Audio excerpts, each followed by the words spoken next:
स्वागत है PTC news which सारे दर्शकों का। तो मैं हरप्रीत सिंह गूंजा सिख विरसे दियां लैके एक बार फिर तो तुहाडे सामने हाजिर हाँ। इस प्रोग्राम राहीं असीं दिल्ली सिख गुरुद्वारा मैनेजमेंट कमेटी दियां धर्म के प्रचार ते प्रसार लई कीते जांदे कारगुजारियां कामां की जानकारी तुहानूं देण दी हर हफ्ते कोशिश करते हैं। इस तो इलावा खास शख्सियतां अते दिल्ली अते नेड़े तेड़े होंदियां जिन्नियां भी धार्मिक गतिविधियां ने वो पहुंचाउण दी तुहाडे तक कोशिश करते हैं। सो प्रोग्राम की शुरुआत करते हैं गूंजा सिख विरसे दियां।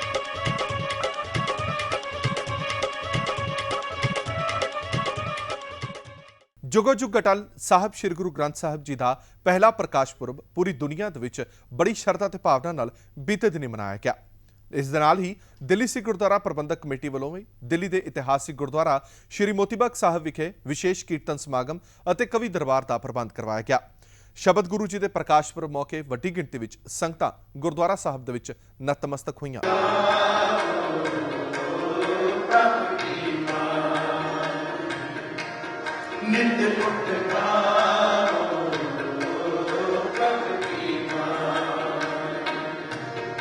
आठ पहर हर सिमरो आठ पहर हर सिमरो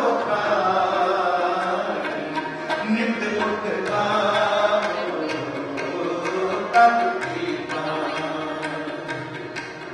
नित उठ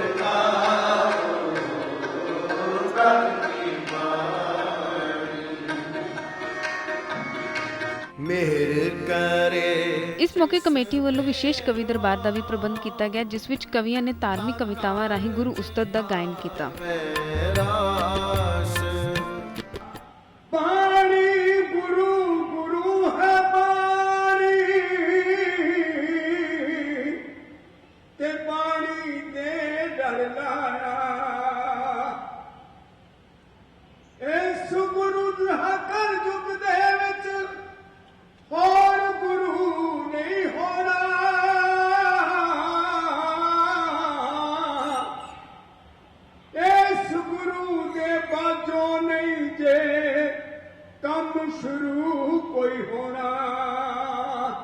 गुरुआं दी बाणी नूं आप उचार के अखर अखर जड़िया सांभ सवार के भगतां दी बाणी भी कोख विचार के ग्रंथ साहब दे जामे विच उतार के शब्द गुरु प्रगटाया पंजवें पातशाह सूरज नवां चढ़ाया पंजवें पातशाह।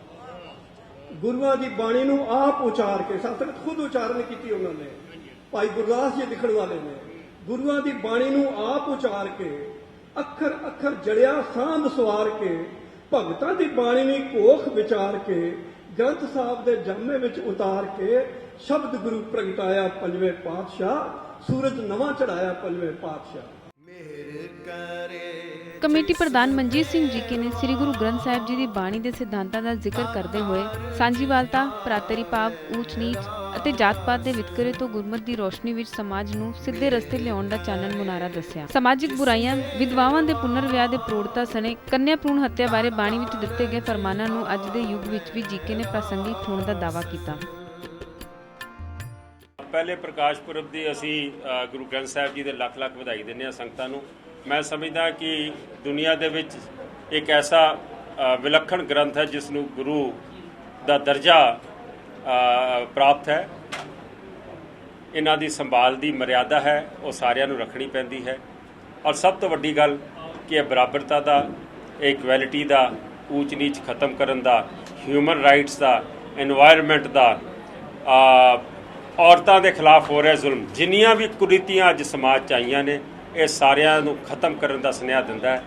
और अगर दुनिया ने आने वाला समा, आने वाला भविख शांतिमय बनाना है तो सिवाय गुरु ग्रंथ साहब तो कोई होर फार्मूला नहीं हैगा कि वो दसे हुए राह ते सारी दुनिया चले, क्योंकि ये सिर्फ सिखां नूं सुनेहा नहीं दिंदा, मनुखता नूं सुनेहा दिंदा, मानवता नूं सुनेहा दिंदा। इस मौके कमेटी के जनरल सकत्तर मनजिंदर सिंह सिरसा ने श्री गुरु ग्रंथ साहब जी के पहले प्रकाश पुरब मौके संगतां नूं वधाई दिंदे हुए कमेटी वालों किए जा रहे कारजां ते सुझाव जां शिकायत दर्ज कराउण लई भी संगतां नूं अगे आउण दा सੱਦਾ दिता। साहिब श्री गुरु ग्रंथ साहिब महाराज जी के प्रकाश पुरब के पहले दिहाड़े की सारे देशों विदेशों च वसदियां संगतां नूं लख लख करोड़ करोड़ वधाई दिंदा है। परम पिता परमेश्वर साडे सारिਆਂ ते किरपा करे, ਅਸੀਂ ਦੇਸ਼ ਕੌਮ ਦੀ ਔਰ ਪੰਥ ਦੀ ਇਸੇ ਤਰ੍ਹਾਂ ਚੜ੍ਹਦੀ ਕਲਾ ਨਾਲ ਸੇਵਾ ਕਰ ਸਕੀਏ। ਅੱਜ ਬੜੀ ਲੋੜ ਆ ਸਾਨੂੰ ਸਾਹਿਬ ਸ੍ਰੀ ਗੁਰੂ ਗ੍ਰੰਥ ਸਾਹਿਬ ਮਹਾਰਾਜ ਤੋਂ ਸੇਧ ਲੈਣ ਦੀ। ਦੁਨੀਆ ਅੱਜ ਜਿਨ੍ਹਾਂ ਕੁਰੀਤੀਆਂ ਤੇ ਚੱਲਦੀ ਪਈ ਆ ਉਹਨਾਂ ਸਾਰਿਆਂ ਦਾ ਅੰਤ ਇੱਕ ਹੀ ਆ ਕਿ ਅਸੀਂ ਸਾਹਿਬ ਸ੍ਰੀ ਗੁਰੂ ਗ੍ਰੰਥ ਸਾਹਿਬ ਮਹਾਰਾਜ ਦੇ ਲੜ ਲੱਗੀਏ ਔਰ ਇੱਥੋਂ ਆ ਕੇ ਸੇਧ ਲਈਏ। ਅੱਜ ਸਾਰਿਆਂ ਨੂੰ ਜ਼ਰੂਰਤ ਆ ਕਿ ਅਸੀਂ ਸਾਹਿਬ ਸ੍ਰੀ ਗੁਰੂ ਗ੍ਰੰਥ ਸਾਹਿਬ ਮਹਾਰਾਜ ਦੇ ਚਰਨਾਂ 'ਚ ਆ ਕੇ ਨਤਮਸਤਕ ਹੋਈਏ ਤੇ ਸੇਧ ਲਈਏ ਔਰ ਆਪਣਾ ਘਰ ਪਰਿਵਾਰ ਸੁਖੀ ਕਰੀਏ। ਸਾਹਿਬ ਸ੍ਰੀ ਗੁਰੂ ਗ੍ਰੰਥ ਸਾਹਿਬ ਜੀ ਦਾ ਪ੍ਰਕਾਸ਼ ਪੁਰਬ ਗੁਰਦੁਆਰਾ ਮੋਤੀ ਬਾਗ ਸਾਹਿਬ ਵਿਖੇ ਦਿੱਲੀ ਸਿੱਖ ਗੁਰਦੁਆਰਾ ਕਮੇਟੀ ਵੱਲੋਂ ਮਨਾਇਆ ਜਾ ਰਿਹਾ ਹੈ। ਮੈਨੂੰ ਲੱਗਦਾ ਹੈ ਕਿ ਦਿੱਲੀ ਦੀ ਸੰਗਤ ਅਤੇ ਦੇਸ਼ਾਂ ਵਿਦੇਸ਼ਾਂ ਦੀ ਬੜੀ ਸੰਗਤ ਅੱਜ ਗੁਰੂ ਨਾਲ ਜੁੜੀ ਹੈ ਔਰ ਇਹ ਜਿਹੜਾ ਮੈਸੇਜ ਧੰਨ ਸ੍ਰੀ ਗੁਰੂ ਗ੍ਰੰਥ ਸਾਹਿਬ ਦਾ ਸੀ ਕਿ ਸਾਂਝੀਵਾਲਤਾ ਦਾ ਸਾਰੇ ਧਰਮਾਂ ਨੂੰ ਨਾਲ ਲੈ ਕੇ ਚੱਲਣ ਦੀ, ਮੇਰੇ ਖਿਆਲ ਨਾਲ ਉਹ ਸਿਰਫ ਸ੍ਰੀ ਗੁਰੂ ਗ੍ਰੰਥ ਸਾਹਿਬ ਮਹਾਰਾਜ ਜੀ ਮਿਲਦਾ ਹੈ, ਜਿੱਥੇ ਭਗਤਾਂ ਦੀ ਬਾਣੀ ਹੈ, ਭੱਟਾਂ ਦੀ ਬਾਣੀ ਹੈ, ਜਿੱਥੇ ਗੁਰੂਆਂ ਦੀ ਬਾਣੀ ਹੈ। ਜਿਸ ਲਈ ਅਸੀਂ ਗੁਰੂ ਗ੍ਰੰਥ ਸਾਹਿਬ ਨੂੰ ਮੱਥਾ ਟੇਕਦੇ ਹਾਂ, ਅਸੀਂ ਭਗਤਾਂ ਨੂੰ ਮੱਥਾ ਟੇਕਦੇ ਹਾਂ, ਅਸੀਂ ਭੱਟਾਂ ਨੂੰ ਮੱਥਾ ਟੇਕਦੇ ਹਾਂ, ਅਸੀਂ ਆਪਣੇ ਗੁਰੂਆਂ ਨੂੰ ਮੱਥਾ ਟੇਕਦੇ ਹਾਂ। ਮੈਨੂੰ ਲੱਗਦਾ ਹੈ ਇਹੋ ਜਿਹਾ ਗ੍ਰੰਥ ਪੂਰੇ ਸੰਸਾਰ ਭਰ 'ਚ ਕਿਤੇ ਨਹੀਂ। ਔਰ ਮੈਨੂੰ ਇਹ ਵੀ ਲੱਗਦਾ ਹੈ ਕਿ ਜੋ ਅਸੀਂ ਇਸ ਗੁਰੂ ਤੋਂ ਮੰਗਦੇ ਹਾਂ ਸਾਡੀਆਂ ਝੋਲੀਆਂ ਹਮੇਸ਼ਾ ਭਰੀਆਂ ਜਾਂਦੀਆਂ ਨੇ। ਅੱਜ ਇਸ ਪੁਰਬ ਦੇ ਉੱਤੇ ਮੈਂ ਸਮੂਹ ਦੇਸ਼ਾਂ ਵਿਦੇਸ਼ਾਂ ਦੇ ਗੁਰੂ ਨਾਨਕ ਨਾਮ ਲੇਵਾ ਨੂੰ ਲੱਖ ਲੱਖ ਵਧਾਈ ਦਿੰਦਾ। ਇਸ ਮੌਕੇ ਦਮਦਮੀ ਟਕਸਾਲ ਦੇ ਮੁਖੀ ਹਰਨਾਮ ਸਿੰਘ ਖਾਲਸਾ, ਸਾਬਕਾ ਜਥੇਦਾਰ ਸ੍ਰੀ ਅਕਾਲ ਤਖਤ ਸਾਹਿਬ ਭਾਈ ਜਸਬੀਰ ਸਿੰਘ ਰੋਡੇ ਸਣੇ ਕਈ ਪੰਥਕ ਹਸਤੀਆਂ ਦਾ ਕਮੇਟੀ ਪ੍ਰਬੰਧਕਾਂ ਵੱਲੋਂ ਸਨਮਾਨ ਵੀ ਕੀਤਾ ਗਿਆ ਅਤੇ ਸਿੱਖ ਨੌਜਵਾਨਾਂ ਵੱਲੋਂ ਵਿਸ਼ੇਸ਼ ਤੌਰ ਤੇ ਤਿਆਰ ਕੀਤੇ ਗਏ ਗੁਰਸਿੱਖੀ ਦੇ ਪੋਸਟਰ ਨੂੰ ਵੀ ਰਿਲੀਜ਼ ਕੀਤਾ ਗਿਆ। ਸ਼੍ਰੀ ਗੁਰੂ ਗ੍ਰੰਥ ਸਾਹਿਬ ਜੀ ਦੇ ਪਹਿਲੇ ਪ੍ਰਕਾਸ਼ ਪੁਰਬ ਮੌਕੇ ਜਿੱਥੇ ਵਿਸ਼ੇਸ਼ ਕੀਰਤਨ ਸਮਾਗਮ ਕਰਵਾਏ ਗਏ, ਉੱਥੇ ਦਿੱਲੀ ਸਿੱਖ ਗੁਰਦੁਆਰਾ ਮੈਨੇਜਮੈਂਟ ਕਮੇਟੀ ਦੇ ਅਧੀਨ ਚਲਾਏ ਜਾ ਰਹੇ ਸ਼੍ਰੀ ਗੁਰੂ ਹਰਕ੍ਰਿਸ਼ਨ ITI ਸੈਂਟਰ ਦੇ ਵਿੱਚ ਅੰਮ੍ਰਿਤ ਸੰਚਾਰ ਦਾ ਪ੍ਰਬੰਧ ਕੀਤਾ ਗਿਆ। ਇੱਥੇ ਵਿਸ਼ੇਸ਼ ਤੌਰ ਤੇ ਪੰਜ ਪਿਆਰਿਆਂ ਨੇ ਆ ਕੇ ਬੱਚਿਆਂ ਨੂੰ ਅੰਮ੍ਰਿਤ ਦੀ ਦਾਤ ਬਖਸ਼ੀ ਅਤੇ ਸਿੱਖੀ ਜੀਵਨ ਨਾਲ ਜੋੜਿਆ। ਸ਼ਬਦ ਗੁਰੂ ਮਹਾਰਾਜ ਦੇ ਪਹਿਲੇ ਪ੍ਰਕਾਸ਼ ਪੁਰਬ ਮੌਕੇ ਜਿੱਥੇ ਵਿਸ਼ੇਸ਼ ਕੀਰਤਨ ਸਮਾਗਮਾਂ ਦਾ ਆਯੋਜਨ ਕੀਤਾ ਗਿਆ, ਉੱਥੇ ਹੀ ਦਿੱਲੀ ਸਿੱਖ ਗੁਰਦੁਆਰਾ ਪ੍ਰਬੰਧਕ ਕਮੇਟੀ ਦੇ ਅਧੀਨ ਚੱਲ ਰਹੇ ਸ੍ਰੀ ਗੁਰੂ ਹਰਕ੍ਰਿਸ਼ਨ ITI ਤਿਲਕ ਨਗਰ ਵਿਖੇ ਸਿੱਖਿਆ ਪ੍ਰਾਪਤ ਕਰ ਰਹੇ ਵਿਦਿਆਰਥੀਆਂ ਨੂੰ ਅੰਮ੍ਰਿਤ ਪਾਨ ਵੀ ਕਰਵਾਇਆ ਗਿਆ। ਇਸ ਬਾਰੇ ਵਧੇਰੇ ਜਾਣਕਾਰੀ ਦਿੰਦੇ ਹੋਏ ITI ਦੇ ਚੇਅਰਮੈਨ ਚਮਨ ਸਿੰਘ ਨੇ ਦੱਸਿਆ ਕਿ ਜਿੱਥੇ ITI 'ਚ ਜੋ ਵਿੱਦਿਆ ਪ੍ਰਾਪਤ ਕਰਨ ਵਾਲੇ ਵਿਦਿਆਰਥੀ ਪੇਸ਼ੇਵਰ ਕਾਮੇ ਦੇ ਤੌਰ ਤੇ ਚੰਗੀਆਂ ਨੌਕਰੀਆਂ ਪ੍ਰਾਪਤ ਕਰ ਰਹੇ ਹਨ, ਉੱਥੇ ਹੀ ਹੁਣ ਵਿਦਿਆਰਥੀ ਕਮੇਟੀ ਪ੍ਰਬੰਧਕਾਂ ਦੇ ਧਰਮ ਪ੍ਰਚਾਰ ਤੇ ਜ਼ੋਰ ਦੇਣ ਕਰਕੇ ਗੁਰਮਤਿ ਦੇ ਧਾਰਨੀ ਵੀ ਹੋ ਰਹੇ ਹਨ, ਜੋ ਕਿ ਇਨ੍ਹਾਂ ਵਿਦਿਆਰਥੀਆਂ ਦੇ ਪਰਿਵਾਰਾਂ ਦੇ ਭਵਿੱਖ ਅਤੇ ਕੌਮ ਦੀ ਚੜ੍ਹਦੀ ਕਲਾ ਲਈ ਵਡਮੁੱਲਾ ਕਦਮ ਹੈ। ਅਕਾਲ ਪੁਰਖ ਸਾਹਿਬ ਦੀ ਬਖਸ਼ਿਸ਼ ਔਰ ਗੁਰੂ ਸਾਹਿਬ ਦੀ ਕਿਰਪਾ ਨਾਲ ਦਿੱਲੀ ਸਿੱਖ ਗੁਰਦੁਆਰਾ ਕਮੇਟੀ ਦੇ ਪ੍ਰਧਾਨ ਤੇ ਸਕੱਤਰ ਸਾਹਿਬ ਦੀ ਆਦੇਸ਼ ਅਨੁਸਾਰ ਅੱਜ ਗੁਰੂ ਹਰਕ੍ਰਿਸ਼ਨ ਸਾਹਿਬ ITI ਵਿੱਚ ਅੰਮ੍ਰਿਤ ਸੰਚਾਰ ਹੋਇਆ। ਨਵੇਂ ਬੱਚਿਆਂ ਦੀ ਐਡਮਿਸ਼ਨ ਜਿਹੜੀ ਹੋਈ ਸੀ ਧਾਰਮਿਕ ਕੌਂਸਲ ਕੀਤੀ ਔਰ ਉਹਨਾਂ ਬੱਚਿਆਂ ਨੇ ਧਾਰਮਿਕ ਕੌਂਸਲ ਵਿੱਚ ਬੱਚਿਆਂ ਨੇ ਅੰਮ੍ਰਿਤ ਪਾਨ ਕਰਨ ਦੀ ਗੱਲ ਕੀਤੀ ਔਰ ਅੱਜ ITI ਦੇ ਵਿੱਚ ਅੰਮ੍ਰਿਤ ਛਕਾਉਣ ਦੀ ਗੱਲ ਹੋਈ ਹੈ। ਅੰਮ੍ਰਿਤ ਦੀ ਦਾਤ ਲੈਣ ਵਾਲੇ ਵਿਦਿਆਰਥੀਆਂ ਵਿੱਚ ਵੀ ਇਸ ਮੌਕੇ ਖਾਸਾ ਉਤਸ਼ਾਹ ਦੇਖਣ ਨੂੰ ਮਿਲਿਆ। ਜਿੱਥੇ ਉਹਨਾਂ ਨੇ ਆਪ ਅੰਮ੍ਰਿਤ ਦੀ ਦਾਤ ਪ੍ਰਾਪਤ ਕੀਤੀ, ਉੱਥੇ ਹੋਰਾਂ ਨੂੰ ਵੀ ਅੱਗੇ ਆਉਣ ਦਾ ਸੱਦਾ ਦਿੱਤਾ ਅਤੇ ਗੁਰੂ ਦੇ ਲੜ ਲੱਗਣ ਲਈ ਕਿਹਾ। ਸਾਨੂੰ ਸਭ ਤੋਂ ਪਹਿਲਾਂ ਸਾਡੇ ਟੀਚਰ ਨੇ, ਚੇਅਰਮੈਨ ਸਰ ਨੇ ਕਿਹਾ ਸੀ ਸਾਨੂੰ, ਤਾਂ ਅਸੀਂ ਆਪਣੇ ਘਰ ਗੱਲ ਕੀਤੀ ਤੇ ਉਹਨਾਂ ਨੇ ਵੀ ਸਾਨੂੰ ਕਿਹਾ ਕਿ ਹਾਂ ਤੁਸੀਂ ਛਕੋ। ਸਾਡੀ ਫੈਮਿਲੀ 'ਚ ਵੀ ਸਭ ਨੇ ਛਕਿਆ ਹੋਇਆ ਤਾਂ ਅਸੀਂ ਵੀ ਛਕਿਆ, ਸਾਨੂੰ ਚੰਗਾ ਲੱਗਿਆ ਤੇ ਸਾਨੂੰ ਵੈਸੇ ਵੀ ਅਸੀਂ ਸਿੱਖ ਹੈਗੇ ਆ, ਜ਼ਰੂਰੀ ਹੈ ਸਾਨੂੰ ਅੰਮ੍ਰਿਤ ਛਕਣਾ। ਸਭਨਾਂ ਨੂੰ ਛਕਿਆ, ਅਸੀਂ ਖੁਸ਼ ਹਾਂ, ਵਧੀਆ। ਅੰਮ੍ਰਿਤ ਹਰ ਸਿੱਖ ਵਾਸਤੇ ਜ਼ਰੂਰੀ ਹੈ। ਅਸੀਂ ਟੀਵੀ 'ਚ ਵੀ ਕਥਾਵਾਂ 'ਚ ਸੁਣਦੇ ਹਾਂ ਕਿ ਅੰਮ੍ਰਿਤ ਛਕਣਾ ਚਾਹੀਦਾ ਹੈ। ਉਦੋਂ ਵੀ ਅਸੀਂ ਕਾਫੀ ਇਨਸਪਾਇਰ ਹੋਏ। ਨਾਲੇ ਜਦੋਂ ਸਰ ਨੇ ਕਿਹਾ ਕਿ ITI 'ਚ ਛਕਾਇਆ ਜਾ ਰਿਹਾ ਤਾਂ ਸਾਨੂੰ ਇਹ ਬਹੁਤ ਚੰਗਾ ਉਪਰਾਲਾ ਲੱਗਿਆ ਸਾਨੂੰ ਤੇ ਅਸੀਂ ਅੰਮ੍ਰਿਤ ਛਕਿਆ। ਇਸ ਸਮਾਗਮ ਵਿੱਚ CRPF ਤੋਂ ਰਿਟਾਇਰਡ ਹੋਏ 40 ਫੌਜੀ ਜੋ ਇਸ ITI ਵਿੱਚ ਟ੍ਰੇਨਿੰਗ ਲੈ ਰਹੇ ਹਨ, ਉਹ ਵੀ ਸ਼ਾਮਿਲ ਹੋਏ ਅਤੇ ਨਾਲ ਹੀ ਉਹਨਾਂ ਨੇ ਵਧੇਰੇ ਜਾਣਕਾਰੀ ਦਿੰਦੇ ਹੋਏ ਇਹ ਵੀ ਦੱਸਿਆ ਕਿ ITI ਵਿੱਚ ਬਾਕੀ ਕੋਰਸਾਂ ਤੋਂ ਇਲਾਵਾ ਜਲਦੀ ਹੀ ਪ੍ਰਿੰਟਿੰਗ ਅਤੇ ਕੁਕਿੰਗ ਦੇ ਨਵੇਂ ਟ੍ਰੈਂਡ ਵੀ ਆਰੰਭ ਕੀਤੇ ਜਾਣਗੇ। ਇੱਕ ਛੋਟੇ ਜਿਹੇ ਬ੍ਰੇਕ ਲਈ ਰੁਕਣ ਦਾ ਵਕਤ ਹੈ। ਬ੍ਰੇਕ ਤੋਂ ਬਾਅਦ ਜਲਦ ਹਾਜ਼ਰ ਹੋਵਾਂਗੇ।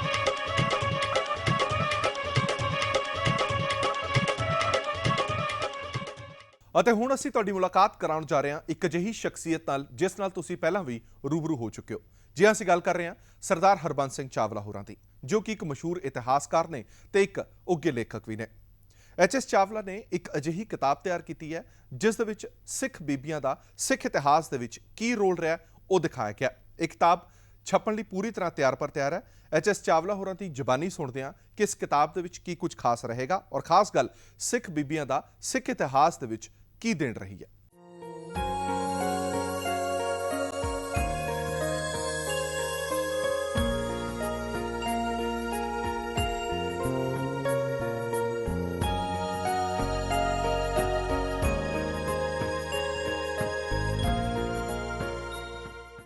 ਜਿੱਥੋਂ ਤੱਕ ਇਸ ਕਿਤਾਬ ਦਾ ਸੰਬੰਧ ਹੈ ਉਹਦੇ ਵਿੱਚ ਮੈਂ 3 ਵੱਖੋ ਵੱਖਰੀਆਂ ਸ਼੍ਰੇਣੀਆਂ ਦੇ ਵਿੱਚ ਜਿਨ੍ਹਾਂ ਮਾਤਾਵਾਂ ਦਾ ਜ਼ਿਕਰ ਕੀਤਾ ਹੈ।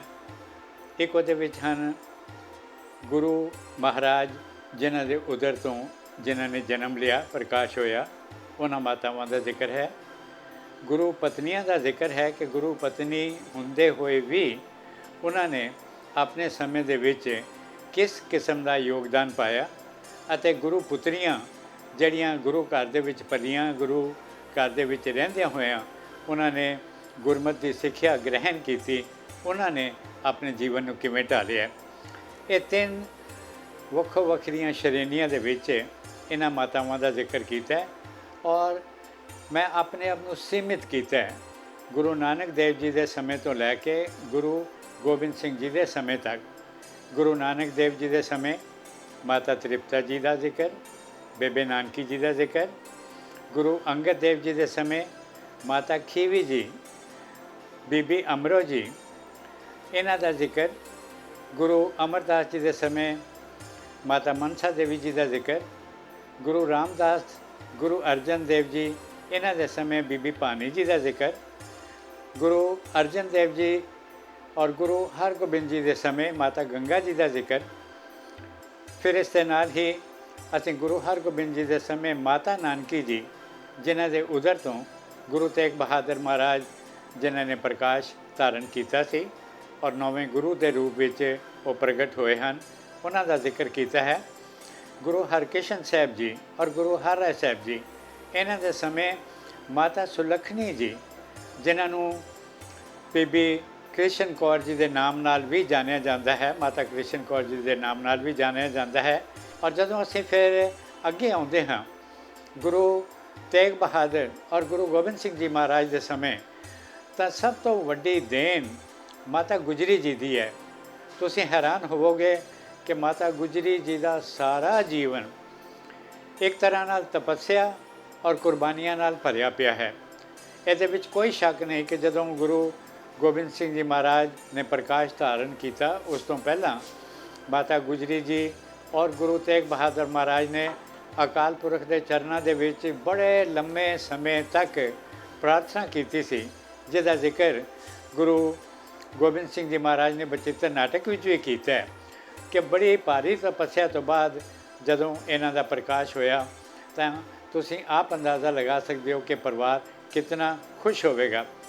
ਜਦੋਂ ਗੁਰੂ ਤੇਗ ਬਹਾਦਰ ਮਹਾਰਾਜ ਦਾ ਆਨੰਦ ਕਾਰਜ ਹੋਇਆ, ਵਿਆਹ ਹੋਇਆ ਕਰਤਾਰਪੁਰ ਵਿਖੇ, ਭਾਈ ਲਾਲ ਚੰਦ ਜਿਹੜੇ ਕਿ ਇਹਨਾਂ ਦੇ ਸਹੁਰਾ ਸਾਹਿਬ ਸਨ, ਅਤੇ ਬੀਬੀ ਬਿਸ਼ਨ ਕੌਰ ਜਿਹੜੇ ਕਿ ਇਹਨਾਂ ਦੇ ਸੱਸ ਰਿਸ਼ਤੇ ਦੇ ਵਿੱਚ ਲੱਗਦੇ ਸਨ, ਮਾਤਾ ਗੁਜਰੀ ਜੀ ਦੇ ਮਾਤਾ ਜੀ ਸਨ। ਜਦੋਂ ਡੋਲਰੀ ਚੱਲਣ ਲੱਗੀ ਤਾਂ ਭਾਈ ਲਾਲ ਚੰਦ ਨੇ ਇਹ ਕਿਹਾ ਗੁਰੂ ਹਰਗੋਬਿੰਦ ਜੀ ਮਹਾਰਾਜ ਨੂੰ, ਗੁਰੂ ਹਰਗੋਬਿੰਦ ਜੀ ਵਿਆਹ ਕੇ ਲੈ ਕੇ ਗਏ ਸਨ, ਉਹਨਾਂ ਨੇ ਕਿਹਾ ਕਿ ਮੇਰੇ ਕੋਲ ਕੁਝ ਵੀ ਨਹੀਂ ਤੁਹਾਨੂੰ ਦੇਣ ਜੋਗਾ। ਅਤੇ ਗੁਰੂ ਹਰਗੋਬਿੰਦ ਜੀ ਮਹਾਰਾਜ ਨੇ ਕਿਹਾ ਸੀ ਜਿਹਨੇ ਆਪਣੀ ਪੁੱਤਰੀ ਦੇ ਦਿੱਤੀ ਹੈ ਉਹਨੇ ਆਪਣੇ ਕੋਲ ਕੀ ਰੱਖ ਲਿਆ। ਅੱਜ ਸਾਨੂੰ ਇਹਦੇ ਤੋਂ ਸਿੱਖਿਆ ਲੈਣੀ ਚਾਹੀਦੀ ਹੈ। ਦਾਜ ਦੀ ਸਮੱਸਿਆ ਅੱਜ ਸਾਡੀਆਂ ਬੱਚੀਆਂ ਨੂੰ ਨਿਗਲਦੀ ਜਾ ਰਹੀ ਹੈ। ਹੋਰ ਵੱਖੋ ਵੱਖਰੀਆਂ ਤਰ੍ਹਾਂ ਦੀਆਂ ਸਮੱਸਿਆਵਾਂ ਜਿਹੜੀਆਂ ਸਮਾਜ ਦੇ ਵਿੱਚ ਪਸਰ ਰਹੀਆਂ ਨੇ, ਉਹਨਾਂ ਦਾ ਬਹੁਤਾ ਵੱਡਾ ਕਾਰਨ ਘਰੇਲੂ ਮਾਹੌਲ ਹੈ ਜਾਂ ਸਮਾਜ ਦੀ ਬਣਤਰ ਹੈ, ਜਿਹੜੀ ਸਮਾਜ ਦੀ ਬਣਤਰ ਸਾਨੂੰ ਰਾਸ ਨਹੀਂ ਆ ਰਹੀ। ਬੀਬੀ ਬਿਸ਼ਨ ਕੌਰ ਜੀ ਨੇ, ਮਾਤਾ ਗੁਜਰੀ ਜੀ ਦੀ ਮਾਤਾ ਨੇ, ਉਹਨਾਂ ਨੂੰ ਕਿਹਾ ਸੀ ਬੱਚੀ ਤੂੰ ਚੱਲਣੀ ਹੈ, ਕਿਸੇ ਤਰ੍ਹਾਂ ਦਾ ਸਾਡੇ ਤੇ ਉੱਤੇ ਇਤਰਾਜ਼ ਨਾ ਆਵੇ, ਆਪਣੇ ਸੱਸ ਸਹੁਰੇ ਪਤੀ ਦੀ ਸੇਵਾ ਦੇ ਵਿੱਚ ਤੂੰ ਲੱਗੇ ਰਹਿਣਾ ਹੈ। ਔਰ ਅਸੀਂ ਦੇਖਦੇ ਹਾਂ ਕਿ ਮਾਤਾ ਗੁਜਰੀ ਜੀ ਅਖੀਰ ਦਮ ਤੱਕ ਕਿਵੇਂ ਇਸ ਕੌਮ ਦੇ ਵਾਸਤੇ ਕੁਰਬਾਨੀਆਂ ਕਰਦੇ ਰਹੇ ਹਨ। ਮੇਰਾ ਕਹਿਣ ਦਾ ਮਤਲਬ ਇਹ ਹੈ ਕਿ ਜਦੋਂ ਅਸੀਂ ਗੱਲ ਕਰਦੇ ਹਾਂ ਸਿੱਖ ਇਤਿਹਾਸ ਦੀ, ਤਾਂ ਅਸੀਂ ਇਹ ਭੁੱਲ ਜਾਂਦੇ ਹਾਂ ਕਿ ਉਸ ਸਿੱਖ ਇਤਿਹਾਸ ਨੂੰ ਬਣਾਉਣ ਦੇ ਵਿੱਚ ਸਾਡੀਆਂ ਇਹਨਾਂ ਮਾਤਾਵਾਂ ਦਾ ਕਿਤਨਾ ਵੱਡਾ ਯੋਗਦਾਨ ਸੀ। ਔਰ ਇਹ ਮੰਨੀ ਹੋਈ ਗੱਲ ਹੈ ਕਿ ਜੇ ਘਰ ਦੀ ਇਸਤਰੀ, ਜੇ ਘਰ ਦੀ ਔਰਤ ਪੂਰਾ ਸਹਿਯੋਗ ਨਾ ਦੇਵੇ ਤਾਂ ਘਰ ਕਦੇ ਵੀ ਵਸਦਾ ਨਹੀਂ, ਚੱਲਦਾ ਨਹੀਂ, ਉਜੜ ਜਾਂਦਾ ਹੈ। ਲੇਕਿਨ ਇਹਨਾਂ ਮਾਤਾਵਾਂ ਨੇ, ਜੇ ਗੁਰੂ ਅੰਗਦ ਦੇਵ ਜੀ ਦਾ ਜ਼ਿਕਰ ਜਿਵੇਂ ਹੁਣੇ ਮੈਂ ਕਰ ਚੁੱਕਾ ਹਾਂ, ਉਹਨਾਂ ਨੂੰ ਮਾਤਾ ਖੀਵੀ ਜੀ ਨੇ ਪੁੱਛਿਆ ਜਦੋਂ ਗੁਰਗੱਦੀ ਉਹਨਾਂ ਨੂੰ ਮਿਲੀ ਕਿ ਮੇਰੇ ਵਾਸਤੇ ਕੀ ਸੇਵਾ ਹੈ, ਤਾਂ ਗੁਰੂ ਅੰਗਦ ਦੇਵ ਜੀ ਨੇ ਕਿਹਾ ਮਹਾਰਾਜ ਨੇ ਮੈਨੂੰ ਨਾਮ ਬਾਣੀ ਦਾ ਕੜਛਾ ਵੰਡਣ ਦੀ ਸੇਵਾ ਬਖਸ਼ੀ ਹੈ ਤੇ ਤੁਸੀਂ ਆਈਆਂ ਸੰਗਤਾਂ ਦੇ ਵਾਸਤੇ ਉਹਨਾਂ ਦੇ ਵਾਸਤੇ ਲੰਗਰ ਦਾ ਕੜਛਾ ਤੁਸੀਂ ਜਾਰੀ ਰੱਖੋ, ਵਰਤਾਂਦੇ ਰਹੋ।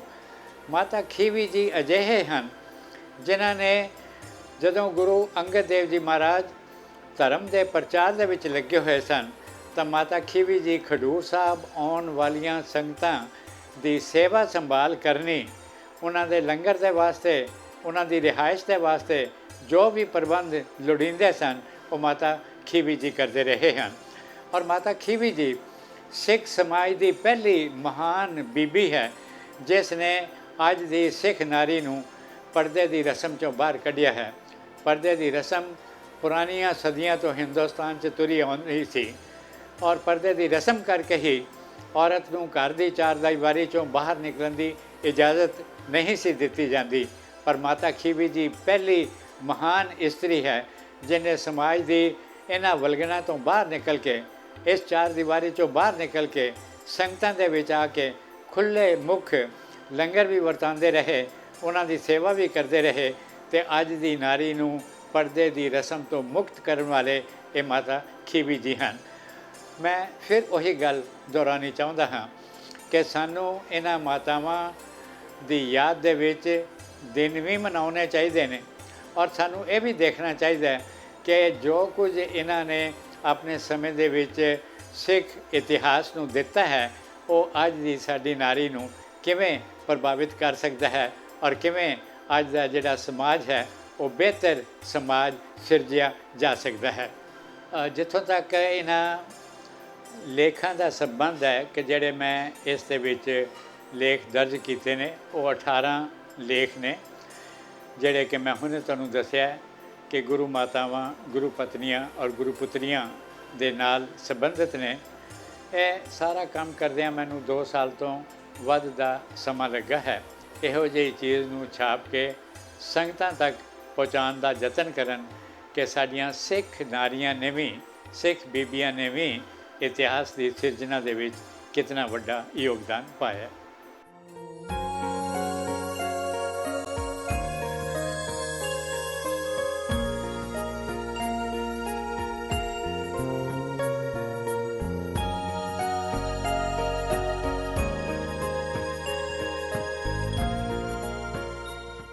ਅਤੇ ਆਓ ਹੁਣ ਇਸ ਵਾਰ ਵੇਖਦੇ ਹਾਂ ਲੈਫਟੀਨੈਂਟ ਕਰਨਲ ਸੁਖਵਿੰਦਰ ਸਿੰਘ ਸੋਢੀ ਸਿੱਖ ਇਤਿਹਾਸ ਦੇ ਕਿਹੜੇ ਸੁਨਹਿਰੀ ਪੰਨੇ ਸੰਗਤਾਂ ਦੇ ਸਾਹਮਣੇ ਲੈ ਕੇ ਆ ਰਹੇ ਨੇ।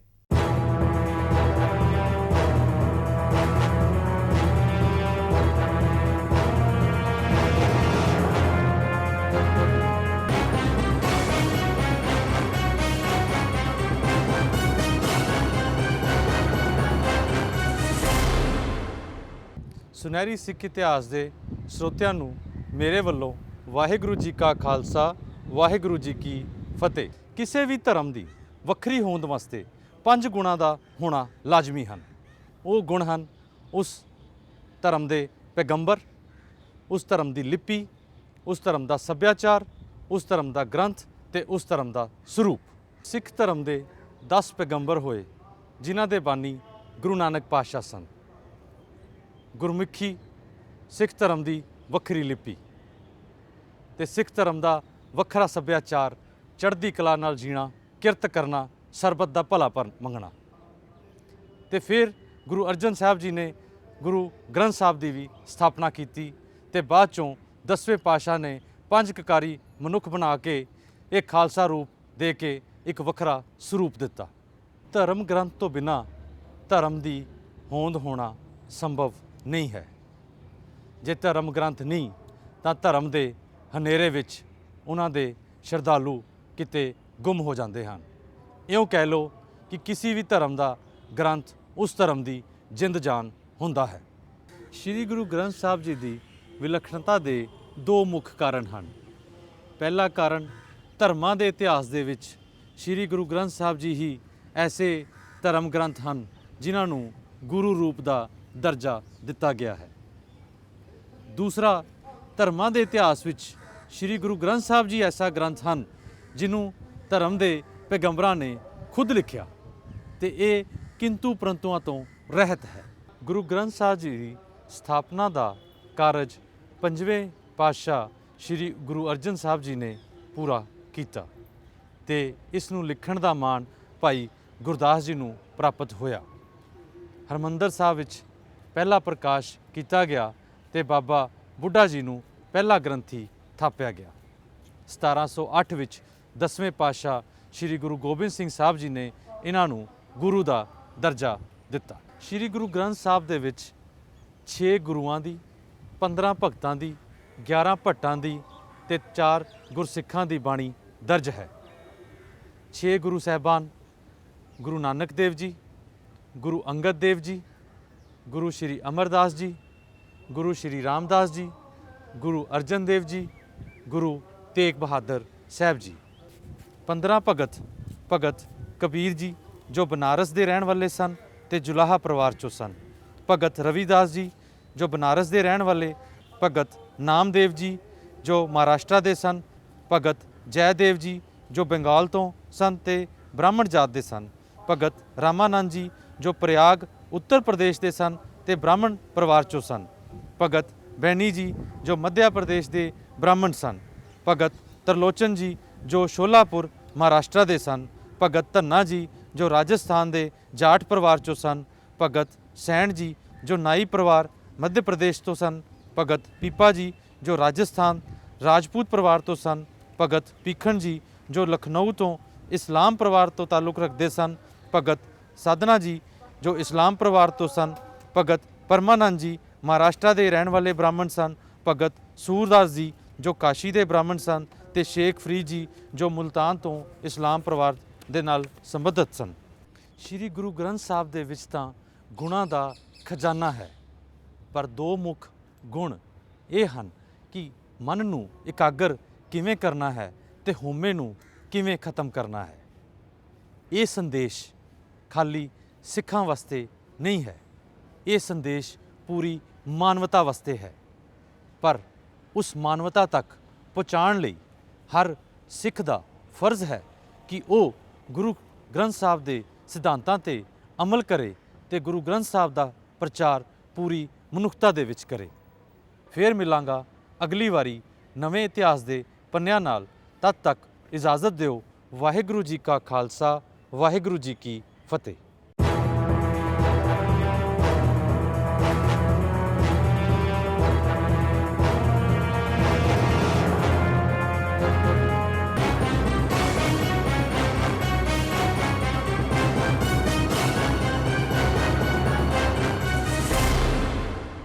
ਸੋ ਆਪਣੀ ਇਸ ਖਾਸ ਪੇਸ਼ਕਸ਼ ਰਾਹੀਂ ਸਾਡੀ ਪੂਰੀ ਕੋਸ਼ਿਸ਼ ਰਹਿੰਦੀ ਹੈ ਕਿ ਅਸੀਂ ਆਪਣੇ ਦਰਸ਼ਕਾਂ ਨੂੰ ਅਹਿਮ ਗਤੀਵਿਧੀਆਂ, ਸਿੱਖ ਇਤਿਹਾਸ ਤੇ ਚਲੰਤ ਮੁੱਦਿਆਂ ਤੋਂ ਜਾਣੂ ਕਰਵਾ ਸਕੀਏ। ਤੁਹਾਡੇ ਵਿਚਾਰ ਤੇ ਸੁਝਾਅ ਹਮੇਸ਼ਾ ਸਾਡੇ ਲਈ ਕੀਮਤੀ ਨੇ। ਆਪਣੀਆਂ ਗਲਤੀਆਂ ਤੇ ਖਾਮੀਆਂ ਲਈ ਸਾਨੂੰ ਤੁਹਾਡੇ ਵਿਚਾਰਾਂ ਤੇ ਸੁਝਾਵਾਂ ਦਾ ਹਮੇਸ਼ਾ ਇੰਤਜ਼ਾਰ ਰਹਿੰਦਾ ਹੈ। ਜੇਕਰ ਤੁਸੀਂ ਇਸ ਪ੍ਰੋਗਰਾਮ ਸੰਬੰਧੀ ਆਪਣੀ ਕੋਈ ਰਾਏ ਜਾਂ ਕੋਈ ਆਪਣਾ ਵਿਚਾਰ ਸਾਡੇ ਨਾਲ ਸਾਂਝਾ ਕਰਨਾ ਚਾਹੁੰਦੇ ਹੋ ਤਾਂ ਸਾਡਾ ਈਮੇਲ ਪਤਾ ਨੋਟ ਕਰ ਲਓ। ਸਾਡਾ ਈਮੇਲ ਪਤਾ ਹੈ feedback@ptcnetwork.tv। ਅਗਲੇ ਹਫਤੇ ਕੁਝ ਖਾਸ, ਕੁਝ ਨਵਾਂ ਲੈ ਕੇ ਮੁੜ ਤੋਂ ਤੁਹਾਡੇ ਰੂਬਰੂ ਹੋਵਾਂਗੇ। ਤਦ ਤੱਕ ਲਈ ਇਜਾਜ਼ਤ ਦਿਓ। ਵਾਹਿਗੁਰੂ ਜੀ ਕਾ ਖਾਲਸਾ, ਵਾਹਿਗੁਰੂ ਜੀ ਕੀ ਫਤਿਹ। ਸਤਿ ਸ੍ਰੀ ਅਕਾਲ।